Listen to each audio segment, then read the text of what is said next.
Herema Wanê di demsala havînê da bi hemil bedewiya xwe wek bi pênûsa şewakarekî hatiye xemilandin, dîmenên bê hempa radixe ber çavan. Li vê herêmê çiyayên bilind, Behra Wanê, kulîlkên rengîn û dehan golên xweşik hene. Çiyagerên herêmê jî bona ji vê dewlemendiyê sûd wergirin, di her demsalê da li van deran rêwîtiyan organîze dikin. Piştî ku hikûmeta Tirkiye hin tedbîrên li hember belavbûna vîrusa korona sistkirin, bi vê mebestê çiyageran jî berê xwe da aliyê gola keşişê. Ji ber nexweşiyê Covid-19 ji ber wê nexweşî kes ne derdket. Ev sêm hebû millet mal da gêjitahî dîtibû. Vê gavê jî me wextê me got em ê biçin geştê gelek hatin nêzê 85 kesa îro hatine hane gola keşiş. Çiyageran beriya ku dest bi gera gola keşişê bikin, bi hevra taş xwarin û amadekariyên xwe pêkanîn. Tîma çiyageran bi pêşengiya kulûba sporên xwezaya gelî ber bi gola keşişê ve dest bi meşe kirin. Yani hevayekî gelek xweş heye, gelek mîstik em bêjin heye. Yani meriv pê aciz nabe, meriv ne dicemê de ne ji pê xwe dide.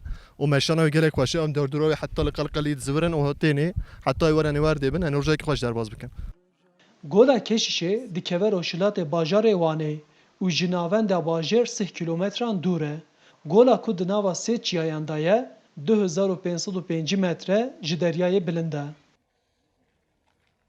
Kasî bedewî şînahiya gola keşişê, kulîlkên zerên li derdora golê jî balê dikişine ser xwe. Çiyageran di nava van kulîlkên xweşik da demek dirêj wêne kişandin.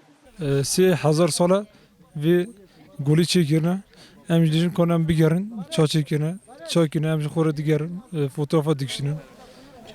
Ez kêfxweş dibû. Yani ez hem dibin ya sosyal medya ez bu xelkî lêkolîn dikim ki bila ev najî bibînim. Bila ev najî werim vê bajara me navçeya me van varê me bibînin ku em yani pir xweş e.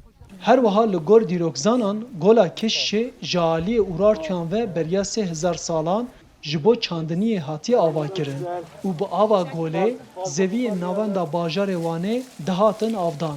Pêşengê çiyageran Demez di vî warî da ev tişkotin. Zamanê Urartuya kralê duyemîn û pêşa zanînê 685 û 745 ev gola dest hatiye çêkirin. Du bendê wê hene, bendek ya vê milî ya jê xelasiyê. Vê gavê ew bajarê ku Wanê tê de zamanê wa da cihê çandinê bû. Wî wext çandina xwe wê derê de dikirin pê vê golê ew der av dida. Arif Aslan, Dengê Amerîka ji gola keşişê Wan.